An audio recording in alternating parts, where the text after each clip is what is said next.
Simple lang naman to eh. Isa lang pinag-uusapan natin dito. Magkano talaga ang Senate building? Dapat ba talaga natin gastusin ang 23 billion or more? We started this investigation, this review, na wala tayong sinasabing may anomalya, wala tayong sinasabing may irregularity. Simple lang, 23 billion kasama yung sa lupa, masyadong mahal. What did Senator Binay do? She started going around, nagmamamarites, nagkakalat ng kung ano-anong chismis, at kasama sa official chismis na kinakalat is that mali yung numbers namin. She can correct it anytime. And let me address this to her now. Senator Nancy, linawin na lang natin tong lahat. Mahinahon, sa tama, napaka-busy ng ating bansa, napakaraming problema. Magkano ba talaga ang Senate building? Of course, kasama lupa. Kasi DPWH mismo ang nagsabing, hindi pa nila malaman hanggang magkano aabutin eh. DPWH mismo nagsabi, hindi pa tapos lahat ng plano. DPWH mismo nagsabi na 21.7 billion so far. So far. And Senate Finance na nagsabing mahigit 1 billion yung lupa. So 23B. So eyes on the ball tayong lahat. Ang ginagawa ni Senator Nancy from the start, nililito tayong lahat eh. Alam niya namang walang mangyayari dyan sa ethics case eh. Pwede ko rin siyang pailan ng ethics case eh. Dahil unethical din yung mga pinanggagawa niya. Hindi ka pwedeng biglang hindi ka member, bigla kang manggugulo doon. Nagsasalita pa, chairman, gusto mong mauna ka, pinagbigyan ka na, tapos magwo-walk out ka in that manner. Even si Senator Miriam, hindi ganun mag-walk out. Diba? Meron siyang pasubali sa chairman or whatever. Pero anong mangyayari kung kakasuhan ko rin siya sa ethics, diba? Although that's always an option, papasok ako doon sa ginugulo lang niya. Balik tayo sa issue. Bakit 663 million sa landscaping alone? Diba? Bakit mahigit 2 billion sa broadcast at saka sa IT at security? So, wala pa kaming tinuturo dito. So, hindi ko talaga alam bakit ganyan siya mag-react. No? So, if she wants a mahinahon na usapan, so, Senator Nancy, you're welcome sa next hearing. If you want time to speak, you want 30 minutes, you want 45 minutes, sabihin mo. Pero sumunod tayo sa rules and order. Pero yung guguluhin mo yung hearing, I won't take that sitting down. Diba? I won't take that sitting down. Part of me regrets what happened. Part of me regrets na parang pareho tayong senador, hindi ba natin pwedeng ayusin to? Diba? Nakita nyo ba the next day, pati yung sinabi kong Senado to, hindi to palengke, pati yung ginawang issue. But may nakita ka na bang palengke na 24 na nakabarong ang nagbebenta, na bago magsalita yung sa palengke, isa-isa magsasabi ng, Mr. Chairman, pwede ba ako magsalita? Ang aming galunggong, ganito na ang presyo. Ang palengke, kaya nga masarap puntahan, sabay-sabay nagsasalita, pare-pareho binibenta, yung iba-iba, may mga suki ka, kaya nga ganun yung palengke, di ba? Pero pati yung gustong gawin issue, bakit? Di ba? Gusto niya gawing issue yon kasi gusto nga niya mawala ang focus natin, which is, magkano ba talaga yung building, kailan ito matatapos, at tama ba yung paggastos natin ng pera dyan. So, foremost, ako, I will focus on that. So, thank you for asking me. And I think, I leave it to the people to see through yung shenanigans o etong paggagawa ni Senator Nancy. But I don't regret exposing na nagmamarites siya. Kasi yun talaga ginagawa niya. Ikot ng ikot, sa interview sinasabi na mali yung numbers, wala. Senator Nancy, ang nagbigay sa akin ng numbers, staff mo. Kinonfirm ng Senate Finance yung numbers. Tatanungin mo ang DPWH para magkamali sila na 23 kasi 21.7. Kaya ako nga nasabing buang na kasi nga parang nagising ako sa mundong ito na sinabi ng DPWH 16 billion malayo sa 23. Nag-sorry sila, ikaw pababawi mo yung sorry kasi 21.7 billion. So parang sa kanya walang difference ang 23, 21, 16 billion. Pera ng bayan yan. Ako nagsimula ako sa politika, 100,000, 200,000, 1 million, hinahanap ng tao, anong ginawa mo sa perang yan? Tapos ngayon, bilyon-bilyon ang pinag-uusapan natin, parang nabuwang na yung mundo na baliwala to. Diba? That's why nga, ganun yung pusok ng damdamin ko, na parang ganda-ganda ng takbo ng hearing, nagkakanawaan, lumalabas dito kung ano yung talagang numbers. Wala pa tayong sinasabing anomalya. Pero bakit ganun ang reaction mo? Ba't ka galit na galit? Diba? Bakit mo talagang nililihis? Don't discredit this inquiry. Kahit sinong gumawa ng inquiry na to, it's clear to me, i-discredit ni Senator Nancy. But I don't know kung ano nandyan. So wait for the next hearing. She's welcome. I'll give her time. But sumunod tayo pare-pareho sa tamang decorum. Pero dadating ka doon, patapos na hearing, magsisigaw ka doon, unahan mo ko, makikipagdebate ka sa chair, tapos magwo-walk out ka, 'di ba? Guguluhin mo lang. Oh, yun ang kanyang intensyon na ang maging news kami, imbis na yung news yung building. So mag-file ka ng ethics ngayon, pero ang sagot ko pa rin sa iyo, eyes on the ball, Senator Nancy. Eto ba yung sinasabi ni President Erap? Hindi ko naiintindihan yun, yung joke na landscape victory. Baka ito na yun, kasi 663 million sa landscaping alone, landscape victory pala talaga to, kung natuloy to. Pero para kanino? Hindi to victory para sa tao. Diba? So, that's my reaction. Sir, tinawag po yung tinawag nyo raw siyang buang tsaka yung Marites. May we get your reaction? Lahat po kayo nasa Senado, ilang beses po nagkasagutan. Tignan nyo yung records ko, ano-ano nga tinawag sa akin. Diba? And I'm tempted to explain to you what I meant. But if I explain to you what I meant, sumunod lang ako sa kanyang gusto na ang maging issue ako o kaming dalawa. Hindi yun ang issue. Ang issue yung 23 billion. Ano ba mas importante sa tao? Kung anong tingin ni Nancy sa akin at anong tingin ko sa kanya? Or kung ano talaga ang nangyayari dyan sa building? That's precisely what she's trying to do, to drive the attention to that. So nasa ethics na. So let's deal with it. When we get there, I will explain. Pero for right now, di ba, I'll ask Senator Nancy, 15 months nasa mesa mo yung 7.2 billion. Hindi gumalaw sa mesa mo. DPWH mismo nagsasabi, wala pang amount. Yung abogado mo, isang weekend lang, kaya nilang gawin yung ethics complaint. Pero isang taon at 3 buwan, hindi nyo kayang tignan kung magkano yung ginagastos na para sa building. So ako, ibabalik ko sa issue. Gusto niyang dalhin doon yung issue. Sige, sa tamang panahon, pag nandun na sa ethics, pero wala pa tayo doon Nandito tayo ngayon sa building. So ba't naman ako papayag na ilihis niya yung issue? Diba? At ano ba mas importante sa atin lahat? I'm addressing this not to you sa media, but sa mamamayan. I think what's more important is this money. This could be used for classrooms, for clinics, di ba? We can have a beautiful Senate na we don't overspend, di ba? So, sabi niya rin kanina, yung 2015 parang bumabalik daw yung nangyari to. Sino ba nagbabalik nun? Siya. Tapos pinapalabas niya, politika yon. Hindi ba napatunayan naman yon? Siya magsasabi, tapos pag lumabas sa TV, yung pagbalik sa 2015, ako masisisi. I-review niyo lahat. Siya nagsasabi nun kaya ko nga sinabing Marites di ba? Di ba sa NBI si Alice Guo, tinasabi ng NBI yung fingerprint, yun din pala si Alice, yung si Guo, Huaping. Tinawagan ko rin yung NBI Yung fingerprint ni Marites Binay at ni Lourdes Binay, siya din yun Siya din yun. Napatunayan lang niya sa pagpa-file niya ng ethics complaint na nagmamarites talaga kung ano-anong kinakalat tungkol sa If she really wants to help, make a memo, submit.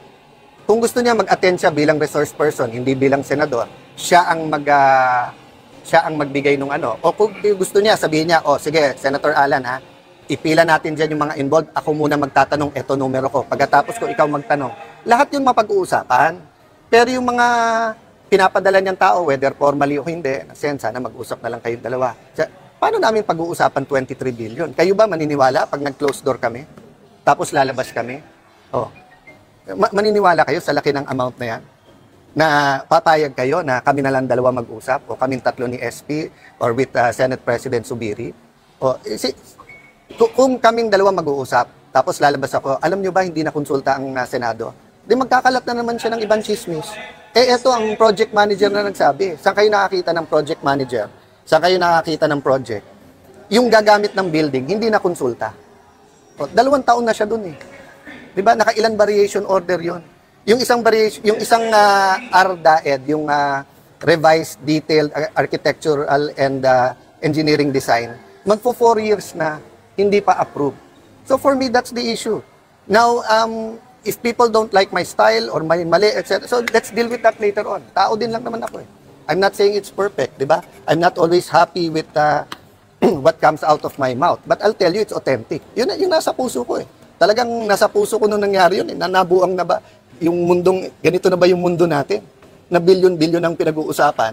And then, ang gagawin natin argument sa harap ng media, 21.7 ba o 23? Na nandun naman yung lupa. Hindi yun yung issue Yung issue, sinabi kasi ng DPWH, 16 lang. Tapos sabi nila, malayo sa 23. Di ba? So ako, gusto ko ilabas yung tamang issue, tamang pondo. Kasi pag hindi mo nilabas yung tamang pondo, we will not get to a conclusion. Kailan matatapos to at magkano ba to? Sir, tinanong din namin ito kayo, Senator Nancy. Yes. Open ba kayo, sir, na magpatawaran na lang, mag-usap? Ganyan sa isang legislative body. Nakita niyo yung masasakit na nangyari sa akin sa Kongreso, nangyari din sa akin sa Senado nung panahon ni Senator Villarreal, nangyari din sa CA yan. Pero it's part of work. After that, no more problem, di ba? Pero mag-ayos tayo. Tayo na, hindi ikaw. Mag-ayos tayo. At paano tayo magkakaayos, Senator Nancy? Simple lang. Stick to the issue. Himayin natin yung 23 billion na yan, o kung tingin mo 21.7, himayin natin, mahinahon tayo, sundin natin yung tamang rules, at ilabas natin ang tama, then magdesisyon tayo. Paano matatapos ang building at ano yung tamang presyo ng building. Pero yung pasad na yan na 1.6 billion, yung broadcast system at saka security system na pag pinagsama mo 2 billion, yung garden o landscape na 663 million, hindi pwede sa akin yan. Sa akin napunta eh. Buti ko hindi sa akin napunta eh. Kung hindi sa akin napunta, isa lang ako sa 24 na boboto. Pero sa akin napunta, i-recommend ko talaga sa 24 na ayusin natin yung tamang pondong na. Sa another issues lang po, regarding sa design kanina, yung reciprocal agreement, how beneficial po? Sa Japan? Opo, Japan. Yes, sir. It's tricky. I'll tell you muna sa benefit, no? Dahil mapagpatawad at tunay na pagpapatawad kasi nakakalimot eh, di ba? In the Bible, God says when He forgives, He forgets, di ba? So, kung makikita nyo, ang Korea at China, sensitive pa with anything military sa Japan. Pero tayo, tunay na mga kapatid, tunay na magkapatid ng tingin ng Pilipinas sa Japan, the Japanese help us with our infrastructure. So, in a sense, sa positive, syempre, we need all the help we can get. However, you can expect reactions talaga once na papasok sa military o semi-military. So, mapag-uusapan naman to sa Senate pa rin. So, it's good to have allies. The question is, saan mo gagamitin yung cooperation na yan? Because you don't want there to be more problems than solutions. So, I haven't seen yung laman.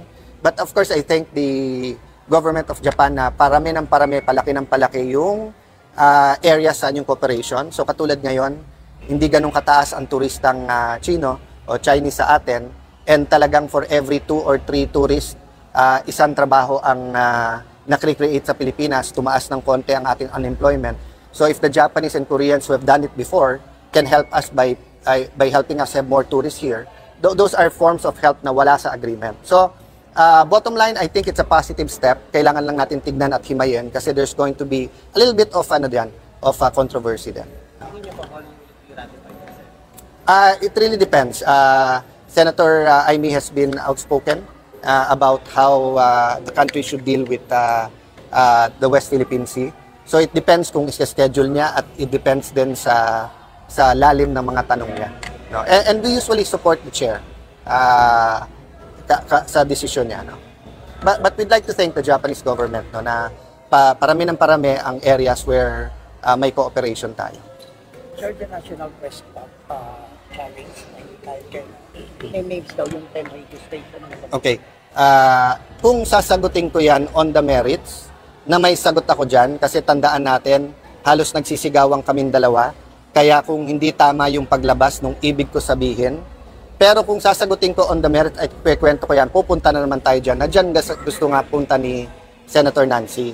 Sana manawagan din yung NPC kay Senator Nancy na ilabas ang mga tamang numero at tutukan ito. Kasi pwedeng NPC can have both.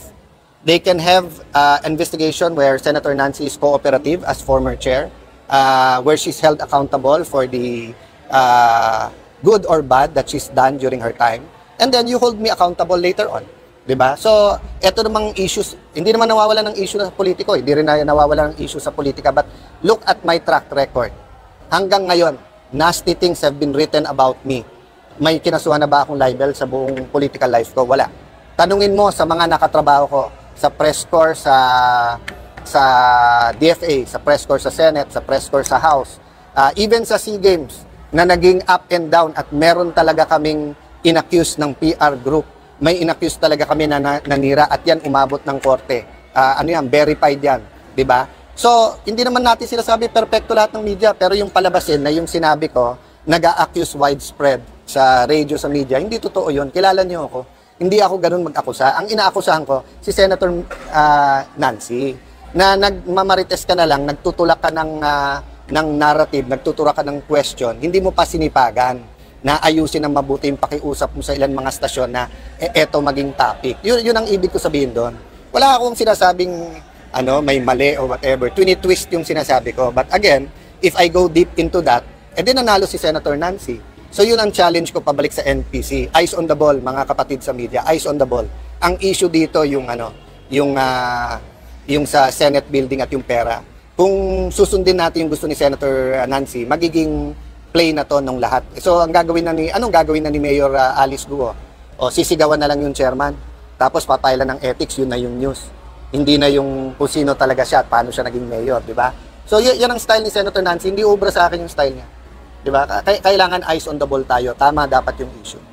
Sir, sabi niya sa biggest question niya raw yung irregular first certification ng PSA during the PSA budget deliberations. So yung support is lalo na ngayong nangyari dito. Actually, I'm alarmed kasi foreign nationals na nakakakuha ng Philippine passport, nakaka-apekto yun eh. Sa lahat sa atin na may passport man o wala, humihina ang ating passport at humihina ang ating identification system. So makikita nyo sa Facebook, meron nakalagay dyan, how powerful is your passport? No? Meaning, pag yan ang hawak mo at representative ka ng bansang yan, ano-anong mga bansa ang pwede mong pasukin na wala kang visa? Kasama syempre dyan yung security, yung international standing ng bansa mo, yung ekonomiya ng bansa mo, but kasama din kasi dyan yung security ng pag-issue ng travel documents. And natimbrehan na rin ako na may problema din doon sa national ID. Kaya nga nilipat nila, di ba? From PSA na sa DICT na. Actually, part of my meetings this week is yung humihingi ng urgent hearing ang DICT sa iba't ibang mga scam. So, and dun sa ineffectiveness ng SIM card registration. So, nabalitaan ko na kahit picture ng unggoy, ilagay mo na nakakapag-register. No? So, I support any move. But even before the budget hearing, the Committee on Science and Technology will look into the itong mga different scams na digital or yung paggamit ng AI din at kasi di ba yung AI pwede ka mag-generate ng fake eh. Ang problema kung tunay yung mga dokumento mo pero gumamit ka kasi ng peke para makuha yung tunay na gumamit ka ng peke na identity o peke na papeles para kumuha ng tunay na national ID or tunay na passport, nakakabahala talaga yon. Even yung mga legitimate na holders ng legitimate IDs at saka passports, maapektuhan. Umani naman ito ng iba't ibang reaksyon mula sa ating mga netizens. Ayon kay Manuel Leongayaan, Senador Peter, we are very proud of what you are doing. We are disgusted with the Miss Binay Burara and Marites. Pahayag naman ni Arthur Pals, huwag mo nang pansinin sa Senate hearing si Marites, walang alam naman yan at higit sa lahat hindi yan lawyer. At ito naman ang saloobin mula sa ating kababayan na si Joselito Ferrer, parang guilty si Binay, bakit kasi hindi na lang niya sagutin ng maayos ang mga katanungan ni Cayetano? Mga kababayan, feel free to comment below para maglabas ng saloobin sa balitang ito.